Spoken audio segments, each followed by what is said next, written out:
24-এর সাথে 71, 24 বনাম 71, 71 বনাম 24-এর একটা রাজনীতি আছে। এখন এখন যারা বিগত 18 মাস যারা মানে কোট আন কোট ক্ষমতায় ছিল, প্যাসিভলি ক্ষমতায় ছিল, জামাত শিবির বা এনসিপি, তারা কিন্তু ওই সময় একটা চরম ক্ষমতার চর্চা করেছে এবং ওই ক্ষমতা চর্চাটা তারা ভাষা দিয়েও পরিবর্তন করতে চেয়েছে। যেমন তারা মানে আপনি কোনো মানে আমাদের পাওয়ার পলিটিক্সে বিদ্যমান ক্ষমতায় 71, স্বাধীনতা, মুক্তিযুদ্ধ, এই শব্দগুলি খুব স্ট্রংলি বসে আছে, এমন জায়গা করে বসে আছে বাঙালির মননে, মানে আমাদের সাহিত্যে, ইতিহাসে, যে এই জিনিসটাকে রিপ্লেস করা ভীষণ কঠিন বাঙালির মন থেকে, শিক্ষা থেকে। এখন এই যে 24 একটা বিশেষ সুযোগ করে দিয়েছে, যারা কিনা এই দেশ স্বাধীনতা বিরোধী বা মুক্তিযুদ্ধের সময় যারা অপোজিশনে ছিল, যারা বাংলাদেশের স্বাধীনতা চায় নাই, যাদেরকে আমরা কোট অ্যান্ড কোট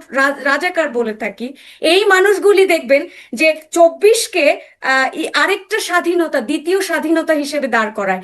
যেমন ধরেন এই 24-এর মতো, বা 24 একটু বড় আন্দোলন, বা আমাদের প্রচুর আন্দোলন হয়েছে এই ধরনের, গণ অভ্যুত্থান তো একটা হয়নি, সরকার পতনের অনেক আন্দোলন আমাদের হয়েছে, এটা ধরেন সরকার পতনের একটা বড় আন্দোলন।